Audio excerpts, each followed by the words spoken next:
The other aspect of consciousness is what we call the directional aspect. It's not enough just to have the skills to process information. You see, and to organize it. You got to organize it for a reason, to achieve a particular point, to satisfy some value, some wish, or some need. You see, I was looking at a discussion here the other evening with a very esteemed public intellectual who apparently had the capacity to reason and think very well. He's been educated in philosophy.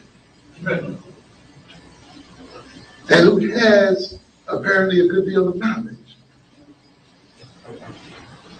They were supposed to be talking about alternatives to black problems and black leadership. And I didn't see one black problem discussed at all during that 2 hours. No issue confronting the black community was dealt with at all. Oh, but there was plenty of reasoning. There was plenty of knowledge being displayed there and so forth. But nothing in the sense of applying it to the end of liberating black folk. Applying it to the end of gaining freedom and enhancing the quality of life of black folk. You see, so even though you may have the knowledge and the content, even though you may know black history, even though you may know African history, that's not quite enough yet. Even though you may have the logical skills, it's not quite enough yet. You have to value African people. You have to value African liberation. You have to value African people being empowered and free and self-sufficient and doing for self. That has to be a value so that when you think and when you process what you know, using logic and abstraction and so forth, it will be processed under the direction of trying to achieve those values. So that you are thinking for a reason, not just to be thinking, not just to be displaying knowledge, but you're engaging in the process of the information to achieve a particular point. So therefore, our desires and our needs and our values and our interests and aspirations and ideals and sense of purpose places a whole direction and purpose on our consciousness, and it organizes our consciousness so that it motivates us to know what instruments we are to use and what knowledge we should use to achieve what end. Okay, hang in with me here. Don't go to sleep on me yet. No.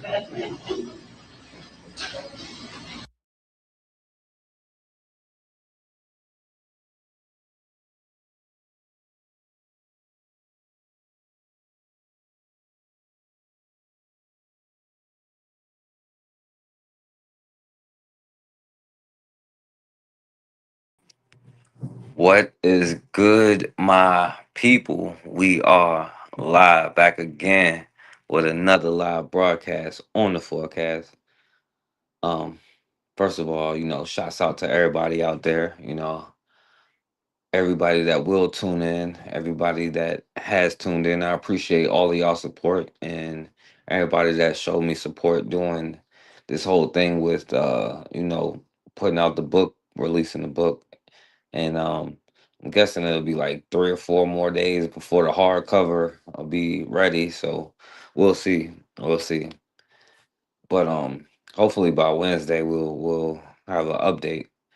But I don't plan on being on here long today. But I did want to come on here really just to let off some energy. I It was stuff that I wanted to talk about, but it is what it is. We ain't even gonna go there. But you know what? Just so we not on here too long, I'm gonna just go through with what I got. And yeah, man, shouts out to everybody that's out there and that will be out there. All right. So let's just go into it. Because like I said, I'm not gonna be on here long today. All right, let's just start. But I have an idea, and again, I'm probably going to sound stupid because I bet you guys have known this for centuries, that the reason that Black people especially and have been persecuted is I think you guys have some stuff that we don't have. I mean, I think you may have some power. I don't know what else to call it. Spiritual closeness, something that I've been a person of faith my whole life, and I love Jesus, and I've always sought after Jesus, but my whole religious foundation is crumbling because I'm seeing all the lies in the church. I still love Jesus and what he taught, but is there a place you guys could point me to try to?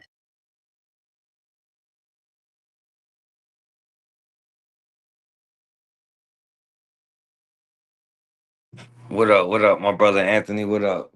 And yeah, I'm not gonna be on here long, my brother. But just to start off, because I I was have only an supposed to play this idea, part. and again, I'm probably going to sound stupid because I bet you guys have known this My for bad. centuries. That the reason that Black people, especially, and have been persecuted is I, I think you guys have some stuff that we don't have. I mean, I think you may have some power. I don't know what else to call it. Spiritual closeness, something that I've been a person of faith my whole. Now, yes, there is a lot of things that we have that, let's be real, like no other group seem to be able to possess or to do. And yeah, they had to hidden understand nobody has built their culture or any of that stuff, right? Without the use of us as their slaves, as their guinea pigs, right?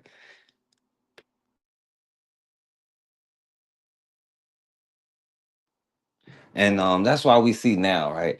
Everybody just somehow or for some reason needs us to be the face of their campaign when we can't even be the face of our own campaign. Now, I want to start here. Uh, Now, this brother in the NBA, now I showed this when it happened. Like, when was this? 2 years ago? So we talked about it when it happened. Now this brother got a huge contract, and what he said is he wanted to rebuild Black Wall Street. Now I don't know about in Boston, right? You know what I'm saying? We know, but then again, what's the most racist place in America? You tell me. It could be Boston, could be Texas, could be California, Virginia. I don't know, but this brother here, you know what I'm saying? When he got his contract, this is what he said. Hey, Jalen, what do you plan to do with the generational wealth? I mean, what do you plan to do off and on the floor with this new contract? Well, that's a great question. I want to launch a project to bring Black Wall Street here to Boston. I want to attack the wealth disparity here. I think there's analytics that supports that, stimulating the wealth gap could actually be something that could be betterment for the entire economy. With the biggest financial deal in NBA history, it makes sense to talk about one, your investment in community, but two, also, the wealth disparity here that nobody wants to talk about. It's top 5 in the US. It's something that we can all improve on. It's unsettling. And I think through my platform, through influential partners, through selected leaders, government officials, a lot who are in this room, that we can come together and create new jobs, new resources, new businesses, new ideas that could, highlight minorities, but also stimulate the economy and the wealth gap at the same time. I think that could be a mix of commercial entities, real estate, residentials as well. Boston could be, a fully integrated, self-sufficient, hub, attacking minorities and stimulating the wealth gap. I think Boston could be a pilot, not just for wealth disparity here in the US, but also for around the world. So you asked me what I wanted to do or what I want to do. One, I want to, attack that wealth gap here in Boston, create a project.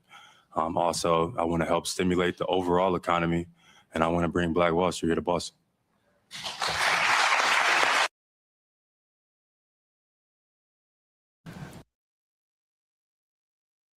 Yeah, definitely round of applause. And you make a good point, my brother. Said I wish you would have kept it to himself, right? And this is the thing: we don't have to always announce everything that we doing, giving the blueprint, especially when you have the resources to do such a thing, right? There is a time and place for everything, right? There is a time and place for us to be on here using their platforms as propaganda and to teach and spread history. Is not to be on here arguing with each other, nor is it to be on here giving away the blueprint to whatever. Now, another thing that we do have to realize, either way though, is that no matter what happens, right, we realize what happened to Marcus Garvey, what happened to Huey P. Newton, every single time, right, there was a black dude who would be willing to infiltrate whatever you got going on. And that's not to say, well, what we going like, okay, so we know that is probably gonna happen. Like if I had an organization, probably somebody around me, it's probably the FBI or the CIA or something like that, right? But the point is though, if we was doing what we supposed to be doing, we could tell them what we're doing and they still can't stop it, you know? And like this brother start talking about what he's gonna do, like, but it can't be one person. See, they can target a person, right? And they've been blackballing him and doing all sorts of stuff for him. And even when you just like, I don't even watch sports like that no more. Like I wish I could watch sports, but I'm not watching sports like that no more, And for basketball, it was the whole thing with Kyrie Irving, you know what I'm saying? But apparently, this brother is balling and doing his thing right now. But they've been blackballing them ever since, right? So there's multiple things, right? And so now, you see, you got the police harassing the brother. Police decided to shut down a panel discussion. Here it is. Wait, I'm trying to just get some answers because we paid a lot of money for this and we're not really getting a clear reason of why we got to shut it down. Well, you applied for a permit. The permit was denied. And you guys still had the event. The owner didn't say we needed a permit. And it's not a party. We're just doing a panel. What's qualified as an event? You guys have a bunch of business and all this stuff here. Like, Why? You Negroes out here, dude. What am I supposed to tell you? So who's shutting this down if it's not you? It's from the city. The city is shutting this down for no reason. The music was during the day. It's 8 o'clock. So if the music was a problem, what's the next problem? But these other people doing events too, they all have permits. And did they shut their music down?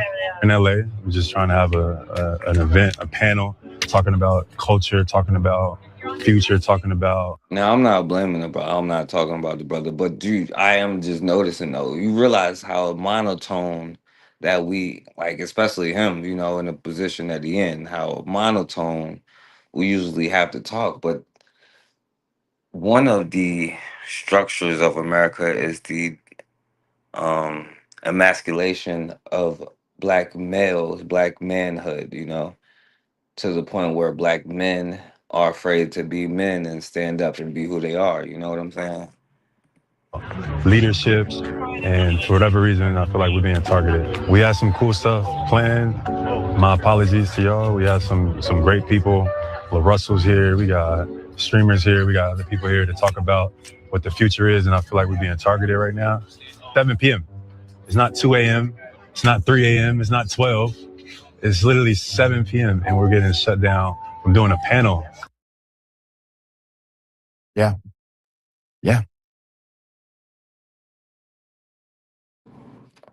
And let's see, man. Bet $5 and get 100. You can certainly bet on them. That's for sure. They ain't gonna shut that down. Apologized to Boston Celtics star Jaylen Brown after police shut down his panel discussion at a home in Beverly Hills last weekend. Wait, I'm trying to just get some answers. We paid a lot of money for this and we're not really getting a clear reason of why we got to shut it down. Well, you applied for a permit. The permit was denied. And you guys still had the event. The owner didn't say we needed a permit. And it's not a party. We're just doing a panel. NBA All-Star Weekend has left behind a controversy in Beverly Hills. Boston Celtics star Jaylen Brown is slamming the city after it shut down his event on Saturday. But the city said the event didn't have the proper permit, and now the story is getting thousands of views on social media. NBC4's Alex Rozier has more on the fallout. Boston Celtics star Jaylen Brown shared this video on Instagram after his event on Saturday during All-Star Weekend was shut down by Beverly Hills police. I'm trying to just get some answers because we paid a lot of money for this. After the All-Star game Sunday, Brown talked more about what happened. The house was Jim Janner's house. He's actually the creator or the son of the owner of Oakley. So he, as a family friend, he kind of opened up the festivities for us. We had a pop-up talking about culture, talking about the future of independency, creative control. But the city of Beverly Hills shut it down. And I feel like we're being targeted right now. Yeah, shut all that down. It's not 2 a.m. It's not 3 a.m. It's not 12. It's literally 7 p.m. The city of Beverly Hills issued a statement that said in part, quote, an event permit had been applied for and denied by the city due to previous violations associated with events at the address. So, my brother, I see you say Boston is racist, but what's more racist, Boston or Beverly Hills? Trick question. There ain't no lesser of two evils. Despite the fact that the permit was denied, organizers still chose to proceed with inviting hundreds of guests, knowing that it was not allowed to occur. BHPD responded and shut down the unpermitted event. We didn't need a permit because the owner of the house, that was his space. So I think they told the media, the statement they put out, someone sent to me, said that we applied and it was denied. There was no permit ever applied for. NBC4 asked the city for a response to Brown's claim that no permit was needed. A city spokesperson said they had no further comment. I know I play for the Celtics and I know we in LA, but hey, I didn't think y'all was gonna do me like this. I'm Alex Rozier, NBC4 News. Well, see, that's the thing. It didn't matter if he played for LA. It didn't matter if he played for the John Brown, the Washington John Browns, right? It didn't matter who he played for. What matters is what he's trying to do, right? Because how you gonna make a slave out of that? Yeah, Boston has a bad reputation, but that's the thing. What's worse, Boston or because he went to this happened in Beverly Hills. Ain't no lesser of two. But I get you. You're right. But I mean, what do you plan to do? This is why. This is the problem. On the floor with this new contract. Well, that's a great question. I want to launch a project to bring Black Wall Street here to Boston. I want to attack the wealth disparity here. I think there's analytics that supports that, stimulating the wealth gap could actually be something that could be betterment for the entire economy. With the biggest financial deal in NBA history, it makes sense to talk about one, your investment in community, but two, also, the wealth disparity here that nobody wants to talk about. It's top 5 in the US. It's something that we can all improve on. It's unsettling. And I think through my platform, through influential partners, through selected leaders, government officials, a lot who are in this room, that we can come together and create new jobs, new resources, new businesses, new ideas that could, Now, the thing about it is, though, one thing that they cannot shut down is what we do with each other, right? They can, I guess, attack us individually, but as a collective, us supporting a Black person who is creating and growing something is something that they cannot stop us from doing, right? Nobody's ever going to give us control or whatever. They need you to be slaves within their system to keep it going. You are the machinery. You know what I'm saying? You are the cows, the cattle. All right, so let's go on so we can get through this fast as we can, y'all. People alone. Let's get into this video. We've gotten over a 3 million page document dump in the Epstein files showing us that the people in our government and in pop culture and in Hollywood and all these entertainment circles are involved and guilty of the most abhorrent things I have ever read about. By the way, they put pedophiles on the side of a mountain, and y'all be like, "Oh, look at this files." I'm so surprised. And they have pedophiles carved into a mountain, and ask him if they should be taken down or erased or whatever. pedophiles on the side of this is American culture, right? European culture, really, but America. The most horrific criminal sexual acts that you will ever read about, and the most satanic, demonic, and devious acts ever. And the same people that spent the better part of 2 years burning down our cities over George Floyd don't care enough to so much as light a match. You got people like Renee Good, who became a martyr to her cause, protecting a person whose only difference between him and the people in the Epstein files is millions upon millions of dollars. These people do not care about these victims. The only thing they care about is whether or not they can pin it on the very politician that they hate the most. And the number one thing that I get in my comment section from any of these people is telling me that I'm a pedophile protector or a pedophile myself. Well, it's European culture, so who am I to argue with them? They know better than me. Spare me your bullshit. Spare me. None of you care enough about any of these victims to do anything close to what you did with George Floyd. That's right. Oh, he understanding. We don't give up. I don't give up. I know some of you Negroes do, but you better go call Ben Shapiro or somebody. You know what I'm saying? We got our own issues to You deal care with enough here. about any of these victims to do anything close to what you did with George Floyd or Jacob Blake or any of these people. You're frauds, and you know you are. Have a good. Okay.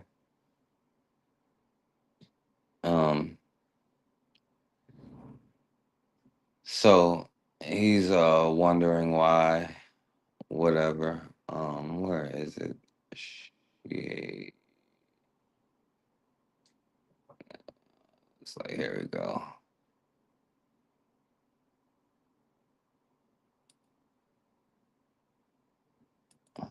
Just turned 53 January. So I'm not afraid of white people. I'm just cautious. Guys, there's a challenge going on saying, what do women in their 50s look like now? I am 53, just turned 53 January 5th. She looks 83. I'm sorry. What does 50 look like? I mean, seeing that I'll be 51 in December, what does 50 look like? And this is what 50 looks like. Okay, I might as well jump on this trend. What does over 50 look like? I never wear makeup, so this is me. No filters, no It says makeup. 57. So white women are All on right. the internet. Anyway, this is the point of May playing have this some here. power. I don't know what else to call it. I can hear the emotion in your voice, and I appreciate you making this post. I think you're coming from a genuine place. So I'm going to tell you what I think it is.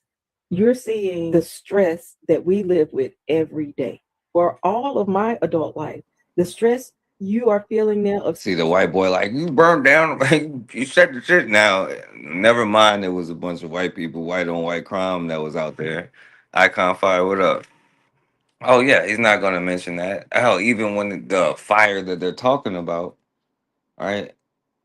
Even that was white people doing it. White on white crime, white on white violence, you know. But now he's feeling it, and she gonna break it down why he is on here panicking like this. someone who looks like you being shot in the street and nothing happens. That's a reality that we deal with every day. Every day. Just think, just a few months of this has done that to your nervous system. Imagine what living like that every day, knowing that any police officer could be the one that I don't make it home or that my kids don't make it home. And I think you're finally getting what that's like. And I don't think you had until recently. As far as power, it's more resilience. As Black people in this country, there is nothing that white people haven't done to us to try to break our spirit. Nothing. Hell, they used to even eat us. So with every possible degradation, subjugation, torture, rape, selling our children out of our arms, there is nothing that white people haven't done to us on this country. Nothing. And they still couldn't break us. Now, as far as why we are always a target, what you're seeing is a group of people who are so afraid that we will treat them the way that they have treated us all these years. So they are in survival mode because they are afraid. Yo, what's up? Well, shouts out to Raw in the building. Appreciate you coming through. Shouts out to Matron. I appreciate you coming through, Matron. Yo, that was a great book yesterday. And I did want to come on there and say, when you was talking about the insurance thing, first of all, I like the language, like black people, that's the language that we're supposed to speak with, that author spoke with. I know Anthony and MG2, you know, shouts out to them. Um, but that's the language you're supposed to speak to. And when you was talking about the insurance thing, like what I wanted to show is like when you look up who created the insurance companies, right? And I was like, it's gonna gaslight you. I was like, the Jewish people insured it's gonna say no, Jewish people did not insure slaves, right? But then you look up who were the insurance companies that um this is how this is how they lie with their whole system and stuff. All right, so then you like who created the insurance companies, and then they say this company was created by such and such, whoever the name was, and then you look up who is this person's heritage. This person is Jewish, something, something, and every single one of them, you know, was a Jewish person. So, well, not to say person, but Jewish Neanderthal one.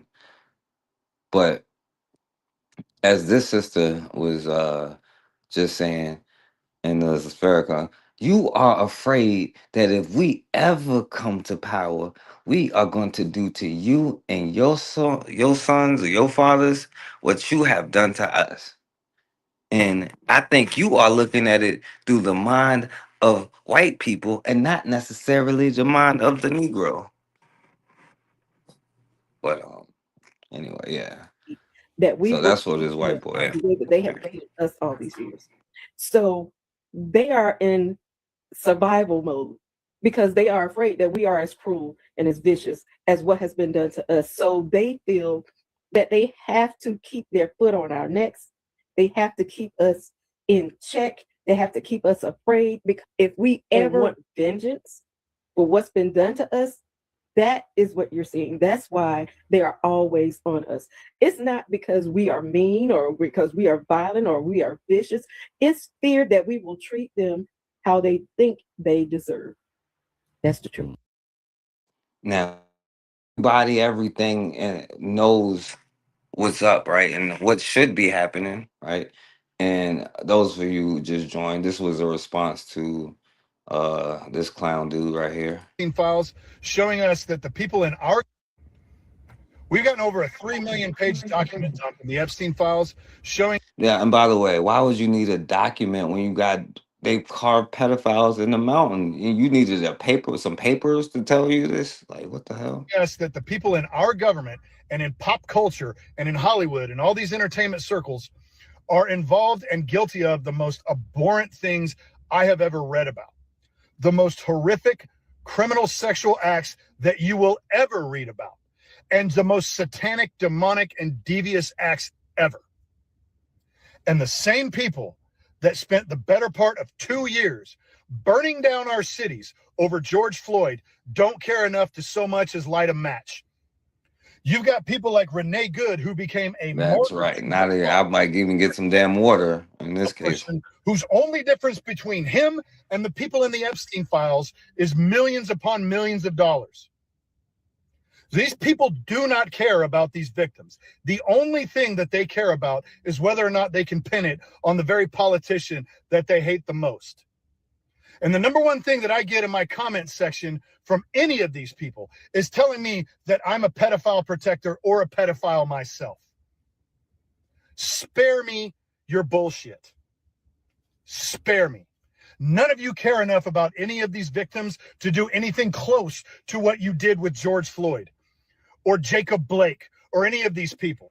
Now you get it. Frauds, Now and you know you are. Have a good. So, speaking of the president that y'all hate the most, and why it probably never goes well for us. Y'all know I had to do it. Y'all already know. right? Because it highlights so well why we in the situation we in. So I had to do it, y'all. I'm sorry.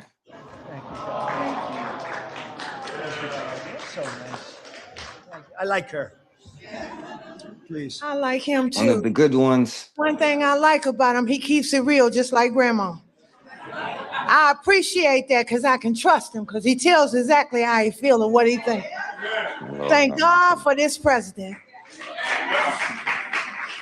Thank God for slavery and thank God for Donald Trump. Lord have mercy. I am filled, my cup runneth over. Because he allowed his constituents, his people to come to my house to interview me, to talk about the murder of my grandson. It seemed like nobody cared. I'm an advocate for murder. I marched, I rallied, I pulled out other families in the District of Columbia that had murders and did not have answers. Now, by the way, not to cut off this wisdom here, but you see one of the problems and one of the dangers about like waiting until something happens to you personally, you know what I'm saying? Because if something happened right now, personally, what can I do? You know what I'm saying? Like all I could do is go after a person individually, which ain't gonna really do nothing to break or destroy their system or whatever, you know. And like I heard with I would believe it was Eric Gardner's daughter or one of I don't it's so many of us I can't remember, but she actually went on an interview and was like, "Listen, before it happened to my father, I didn't think about none of this stuff. I didn't really care, and to be honest with you, like I only really care about in getting justice for my father, but unfortunately, we have not understood that it does not work that way." And the same dude who told on the slave rebellion, he's mixed in with the rest of us because it's not like the people who sold us out got some kind of boost up. They're in the same pack with the rest. That's how we can't even tell them apart after unless they speak or something. They're in the same boat as the rest of us. So apparently, it didn't help them all that much, right, to be a damn sellout. But yet, generation after generation, you see it, you know. About the murder of my grandson. It seemed like nobody cared. I'm an advocate for murder. I marched, I rallied, I pulled out other families in the District of Columbia that had murders and did not have answers. Ooh. We marched and we rallied, and nobody heard me, Democrats. Get mad at me. Until this Republican sent his constituents, his people out there to interview me in my home. Have you ever heard of a thing? Then they invited me twice before Congress to testify for the beautiful Oh, they people. doing, bro. I was trying to It's tell going you. to change crime in the district. If you kill somebody, okay, you take a life, you do life. Just that simple. Now, and the thing is, though, right? And listen, I don't know where y'all been. Like the penitentiaries is full of black men, right? The only ones I see not getting time for killing people is their police, right? Now that it happened to, like the white boy said, it happened to a white girl. Now is a problem, but I don't see the police doing. And that's what they always be like, oh, what about black on black?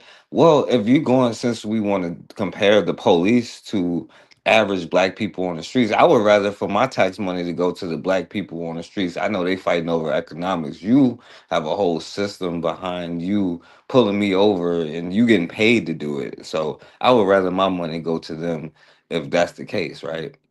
Second, oh, you telling me all of these black men is just getting off on all of these crimes and no black men is going to jail? So what the hell are we talking about here? Right? We are killed by cops and Trump protects cops. And she does too. If you do a hush crime, you do hush time. Just that simple. Imagine saying that standing next to a felon who's not in jail. If you do the crime, If you you do do the time. life, you do life. Just that simple. If you do a hush crime, you do hush time. Just that simple. And then we need National Guard, and which we did years ago. He brought it on. Now, and when people be like, "Oh, we asked for the crime bill," this is the people who was asking for the crime bill. So don't say that. You know what I'm saying? Oh, this is what the people wanted. Okay. Years ago. And this footage He of the brought it 90s, by the on. way, of black people. I love him. I don't want to hear nothing you got to say about that racist stuff. And don't be looking at me on the news hating on me because I'm standing up for somebody that deserves to be standing up for. Get off the man's back. Let him do his job. He's doing the right thing. Back up off of him. And Grandma said it.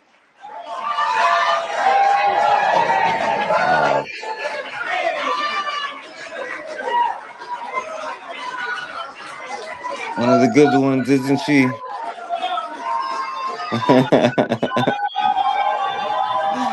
She was eating. She was eating, Mason. She was eating. He said she don't want to hear nothing about none of that racist stuff. Oh man, she ain't trying to hear none of that racist stuff that you talking about, Cassandra. Now, while the Negroes is support, or some Negroes is supporting which or arguing over which kind of racism that we like. Do we want the in your face racism? Like black people, like hell no, give me, bring back the goddamn smile in my face, stab me in the back type of racism. Is in my face is too much. I'd rather get stabbed in the back. That's what black people are saying. But even for the ones that be like, hey, it doesn't feel right this is the wrong way. to be sharing bad news. It doesn't feel right. Your book deserves the same. Uh, I have no one to work my taxes raised, and why do I have no one to work my farm? I do not understand this, and I know that this was not what Donald Trump meant to happen. I know that he doesn't want us good Trump supporter folks suffering, but we are. Donald Trump, please reverse this. I'm a white person. Hold on, so let me get this straight. The white farmers in Louisianans, they're mad because people of color won't come work on their farms for $11 an hour. Yeah, I know somebody. My brother who's in the building right now. He could get a job out there. I got you, white 100 girl. degree heat for 10 plus My hours brother a day. Anthony out there. Let me run it back. White farmers are mad. The very farmers that voted Republican, okay, they voted for this, are mad that people of color won't come work on their farms for $11 an hour in 100-degree heat for 10 plus hours. Hello guys, welcome once again to the channel. Honey, you better think again, because Never heard of Laranger, so I decided to look it up real quick. So here's some info. And just so you know, my source is this website called places.us.com. So anyway, livability is a C-. Population is less than 6,000. Demographics is almost 91% white, followed by Black, then Hispanic, then Indian, then Asian, and pretty much zero, 9 to 10 hours a day. $11 an hour is what they're offering. Full-time, 7 days a week, 9 to 10 hours a day. Now, according to salary.com, Louisiana's minimum wage is $7.25 an hour. So this is a bump. But let's be real. Now, for some people, they might say, oh, it's a job. Go work it. It's a job. But it's not a job, It's more like a sentence. And then when you look at who they expect to take these jobs, you don't have to guess. It's a page straight out of history. Black folks, migrant workers, the ones who are currently. Now, let me say this, right? The first time that they came over here and they tried to get the Indians and all of that to work, why did they have to go kidnap black people? It seems like only black people could do it, right? The rest of them like die or whatever, or whatever happens. But okay, I mean, Facing deportation ain't right getting now. no more oranges. Vulnerable communities getting used for back-breaking labor for pennies. But people are saying It doesn't feel right to to be sharing bad news. It doesn't feel right, but it's at that point where we need help. I guess we're sounding the alarm. DLCD, Department of Land Conservation and Development, has come out with a policy recommendation that if it's adopted later this year, will make it virtually impossible for agritourism to survive. The DLCD rules will Hilarious. put the nails in the coffin for us. If you enjoy a U-pick, if you enjoy farm-to-table dinners, if you enjoy pumpkin patches, if you enjoy a hayride or a cow train, these are the kind of things that we and other farms are going to lose. It's not what the public wants. DLCD. All right, so no more hayrides.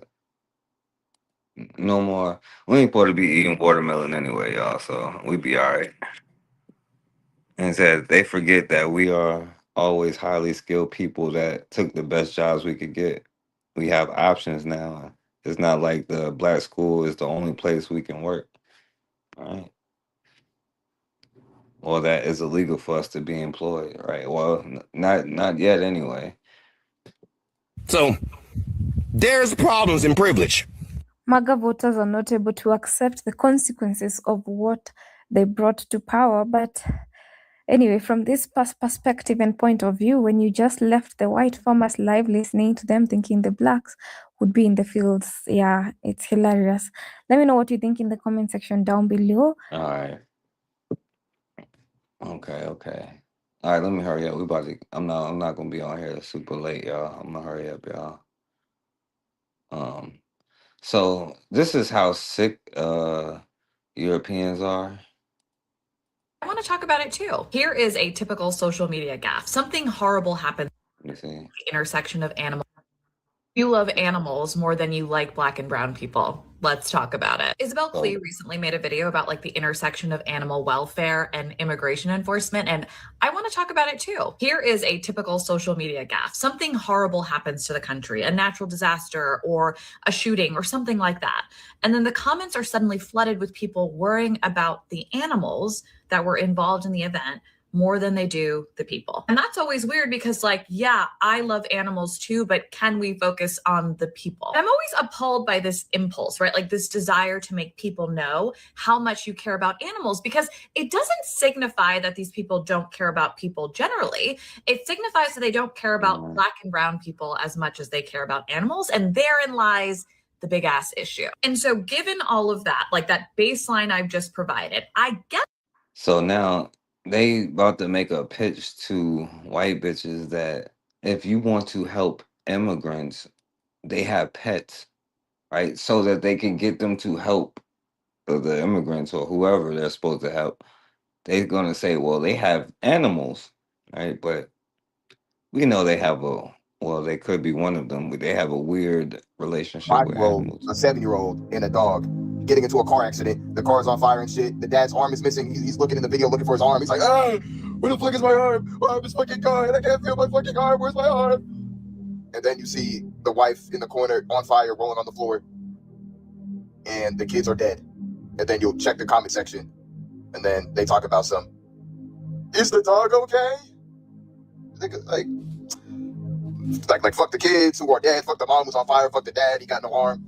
It's always, is the dog okay if the dog's involved? You speciesist bigots, especially when it comes to homeless people.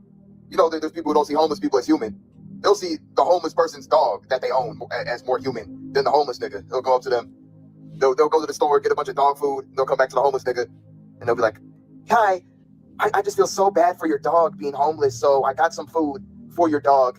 And I got some water for your dog. You don't get shit, though.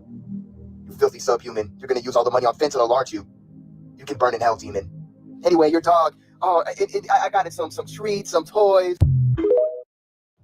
I think it's crazy Yeah, how that's some sick, people yo. treat dogs better than they treat human beings. They'll look down on people that live in poverty and feel like people in poverty are dirty.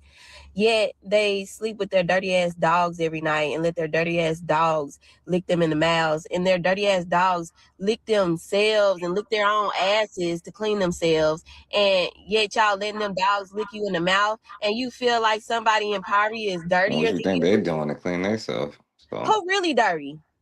Oh, okay. I am confusion. I just watched a video of this little girl. She's like 14. She came home from somewhere. The family dogs came to greet her at the door. She walked past them, went and got a pew-pew, went in the other room and pew-pewed her mom in the face 3 times, offed her, right? Went to the kitchen, grabbed her phone, called the stepdad for him to come home. He gets home. She blasted on him too, hit him in the shoulder. He survived though. So I'm confused already as to why in the hell she would do that, right? Then I go to the comments. People are like, oh, those poor dogs. The dogs? Oh, I hope the dogs are okay. They must be traumatized. The dogs. Look, all right, we're not gonna go down that weird rabbit hole. We ain't even got time today.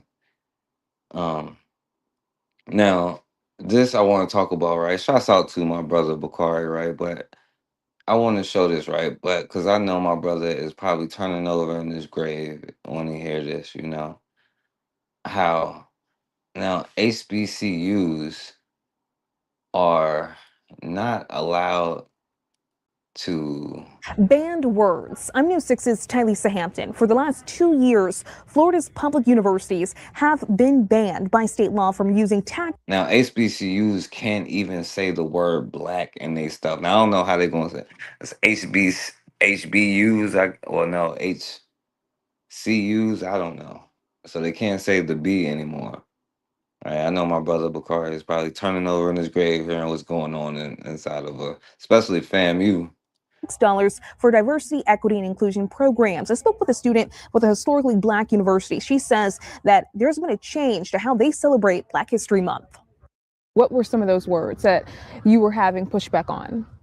So it was Black was one of them, affirmative action I heard about, and then women as well. It's those words Aaliyah Stewart in her final year at Florida A&M College of Law says she was told couldn't be broadcast or published as she makes flyers for her organization, Black Law Student Association. We couldn't use the word Black in Black History Month. We needed to abbreviate it. I took those concerns to the university. They replied with this statement. In part saying Florida A&M University has consistently been in full compliance with Senate Bill 266 and Board of Governors Regulation 9.016. We support and have implemented the policy direction established by the governor, the legislator, and the Board of Governors as it relates to DEI and consistent with related federal court rulings. I just don't want us to be censored this way. I mean, not being able to use the word Black, women, it's very frustrating. For students like Aaliyah, the effect of the law's application is chilling. Because we're just trying to promote. So if you about to throw a party, you can't be like Black women, so it ain't gonna be no Black women at the party, right? Yeah, I ain't going. You know, the core mission statement that our school has is to promote diversity and inclusion for everybody. So it's very frustrating. You can't say white male, all white male party. Again, to That's not detail what illegal. exactly could not be said, but I'm still waiting to hear back on that. Now, Aaliyah did. Anyway, I'm not gonna say anything. I already know it's bad enough. I know my brother probably turning over in his grave hearing some nonsense like this. But I want to show you this, man. Look at this. Now, there's been another young brother that came up missing and found hanging from a tree, in Georgia. All right, check this out. All right, peace and blessings. Peace and State University in Georgia has been found on a walking trail in Marietta, Georgia, suspended in the air from a tree, hanging from a tree. Now, there's no news coverage of this yet, but there is a lot of social media information that is circulating. So I'm going to share a little bit of those social media posts with you. And so there's also some video of him walking on the trail saying he was followed, but there's also a video of him in a confrontation with the police. Now, keep in mind, he has been missing since February the 14th, Valentine's Day. There are several posts from his family expressing concern of his whereabouts. Now, just take a look at this right here. If you look at this post right here, it says another black man found hanging. I could not get a picture of the young man. He is still hanging from the tree, and it is now 11:46 a.m. at Fair Oaks Park, Marietta, Georgia. He has on a black jacket. That's all I can see now. Got a picture of the rope. This is so sad. So sad. A Mexican man was walking through the trail and thought it was a prank until he saw that it was a real body and came running out screaming. It's a real body. It's dead. It's hanging. Someone walking through a trail found a black man hanging with the rope around his neck in a tree in Fair Oaks Park, Marietta, Georgia. Now, we've covered many of these situations on this channel. Most recently, the one that kind of caught the nation by storm is that of Trey Reed, a Mississippi, a Delta State University student who was found on the campus. Now, people are already saying that this is a fake story, but there's too much information circulating about this for it to be fake, in my opinion. Just look at some more of these Facebook posts, and even someone has unearthed videos of our brother Cal in some precarious positions. Just watch. And this post right here was made on February the 15th, 5 days ago. If you see this young man, please call 911 immediately. His name is Cal Basinga. He is one of Samari's best friends since 6th grade. All the family and friends are distraught. So this is a missing person flyer. Last seen. And here's another post. A 21-year-old man was found hanging at Fair Oaks Park in Marietta, Georgia on Wednesday. Police haven't identified the victim yet, but it is believed to be the missing 21-year-old Cal Basinga, who was last seen leaving Georgia State University and lives in Marietta. The only articles I can find are just a statement. A man was found hanging from a tree Wednesday morning. And if you look at this photo, here's another photo of him. It is obvious that, he likes to walk the trails. This is him out in the trails. Also, here's another post that you see him out in the wilderness. 21-year-old Cal Basinga was found deceased in a wooded area of Fair Oaks Park near he, like to stay. Now, here is a video of the young brother out in the woods, but also he's going to be having a conversation, which is kind of contentious with the police. Just watch. I'm gonna start walking now because this lady started treating me like I'm some crazy. A random car drives behind me close like that. What? Bro, look where you on the sidewalk right here. You was driving close to me, bro. Come on, bro. I'm just gonna tell you again to chill out, stop screaming, and don't get in my face, okay? That's the last time you can get in my face. I'm not even close to you right now, gang. Just give me my shit and I can go about my business. Cause this is low-key illegal what you just did. You just checked me for no reason. What was your reason for getting my ID? You said you were a student, so I asked your parents. No. What was your initial reason? Because you see my hoodie. I have a Georgia State hoodie on, bro. It's time, bro, and I'm really speaking to myself when I say this, bro. Like, it's no longer time to sit on your ass all day, bulls and all that, bro. It's really time to get to it, bro. Fear is not real. It's not a real emotion. Like, obviously, it's fight or flight, but you're not supposed to fear a human being. And I say this to say, like, you should never let anyone try to downplay you or downsize you. Because at the end of the day, we're all equal. We're all human beings. We're all equal, bro. And for someone to put fear into you is a form of showing that, yo, I'm not equal towards you. I'm actually above you. So you should never let anyone put that fear in your heart, man. Walk with God in your heart. If you got God in your heart, you shouldn't need to fear anybody except God. But yeah, I'm beyond. Yeah, and we'll talk about this more on Wednesday. Like it deserves, I guess, more But you shouldn't fear anything, you know what I'm saying? Especially when you know who you are, you know. But yeah, definitely, man. So if all of that stuff is what it is, man, don't walk with any fear. You know what I'm saying? Um, most of this stuff, you know, the rest of this stuff, we're gonna go on Wednesday because I'm about to get off here. But before I do, I do have to do this, right? In honor of what we was talking about today. I have to show y'all boy real quick, you know. And a white man. Are you more threatened by either of those two men? And the kids really quick all said no.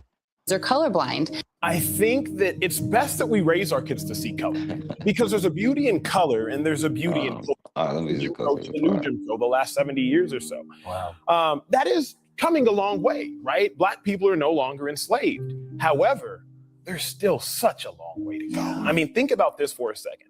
Last week, it was 53 years ago to the day that Black and white people finally were able to be married. Before we were spending the night here in Waco last night, and I thought about this for a second at a dear white. I'm sorry, I might have messed up. Yeah. It is accurate, but it's blind to. There was slavery for 339 years, and then after slavery, there were Jim Crow laws. So technically, like we've come a long way from slavery to Jim Crow, and from Jim Crow to the new Jim Crow, the last 70 years or so. Wow, that is coming a long way, right? Black people are no longer enslaved. However, there's still such a long way to go. I mean, think about this for a second. Last week, it was 53 years ago to the day that Black and white people finally were. All right, I messed this up too, y'all. This was 70 years ago. I would have been like executed for that. Wow. Like just imagine that. Sure. If this was 70 years ago and I was staying in a white person's house. He's telling this is a white girl. He's like, you know, I would have been lynched for this. And he's sitting up there doing it. A long way, absolutely. Do we still have a long way to go? No doubt about it. But I'm hopeful to a degree because of this, because of interactions like this, and more importantly, because of you all. So I know, Emmy, you had a question that you wanted to ask. Are you afraid of white people? Now that's the billion-dollar question that we gotta leave ourselves with. Say that again, little Neanderthal girl. And are you afraid of white people? That's a great question. Let's see how he answers it. Are you afraid of white people? Oh, whoa, oh boy. Wait a second. Children. That is a phenomenal question. I'm not afraid of white people. I am cautious of white people. I think about water and electricity. Water, necessary for life. Electricity, it's also your water. But I do understand you if can live those without two electricity. have negative interaction, it could be lethal. Dang. Wow. And so when I still might use talk about some wow. You're in the bathroom. You know, as a female, you still might use your curling iron or your blow dryer next to the sink. Sure. But you have to remember if those basically he's saying I still might lay down with a white girl. I know a brother could end up hanging from a tree, but you still plug your blow dryer up in the bathroom. What are you talking about, dude?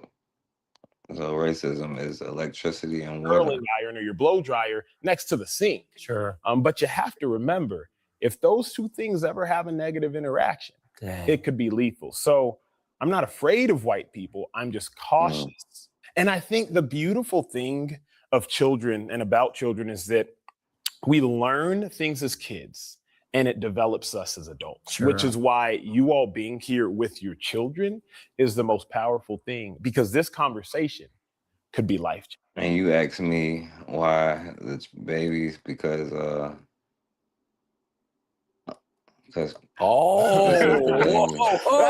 Are you afraid of white people? So that's the question you got to ask yourself, right? You know, because when water meets electricity, this is what happens. All right.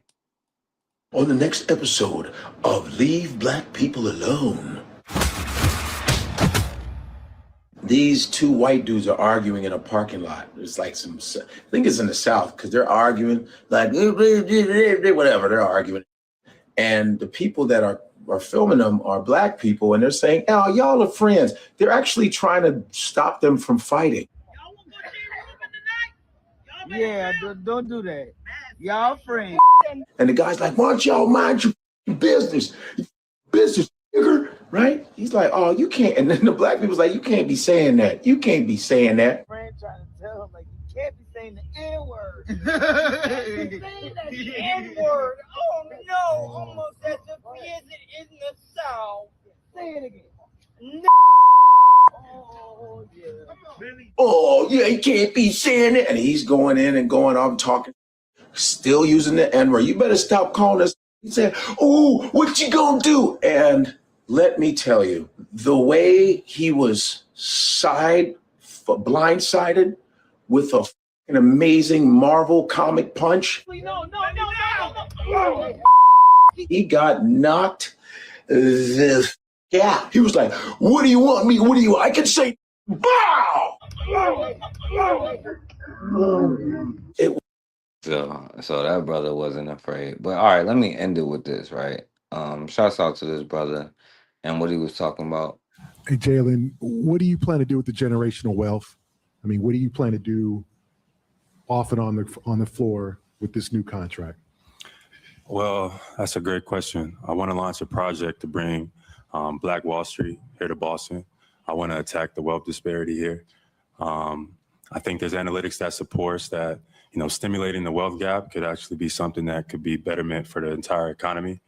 With the biggest financial deal in NBA history, it makes sense to talk about, one, your investment in community, but two, also, the wealth disparity here that nobody wants to talk about. It's top 5 in the U.S. It's something that we can all improve on. It's unsettling. And I think through my platform, through influential partners, through selected leaders, government officials, a lot who are in this room, that we can come together and create new jobs, new resources, new businesses, new ideas that could, highlight minorities, but also stimulate the economy and the wealth gap at the same time. I think that could be a mix of commercial entities, real estate, residentials as well. Boston could be, a fully integrated, self-sufficient, hub, attacking minorities and stimulating the wealth gap. I think Boston could be a pilot, not just for wealth disparity here in the U.S., but also for around the world. So you asked me what I wanted to do or what I want to do. One, I want to, attack that wealth gap here in Boston, create a project. Also, I want to help stimulate the overall economy, and I want to bring Black Wall Street here to Boston. All right, so the positive thing for today, speaking of that. Eye on Chicago. 40 acres and a mule was a post-Civil War promise made by the U.S. government to formerly enslaved African Americans. The idea was to provide parcels of land and a way to make a solid living. But that promise was never fulfilled. Now, as we celebrate Black History Month, Sade Gray introduces us to a woman who responded to that broken promise with success. Liz Abuno is the owner of 40 Acres Fresh Market in Chicago's Austin neighborhood. She's sassy, she's smart, and she pulls no punches. What would it look like if we actually got our 40 acres? In Liz Abuno's eyes, I wanted an open space. It would look just like this.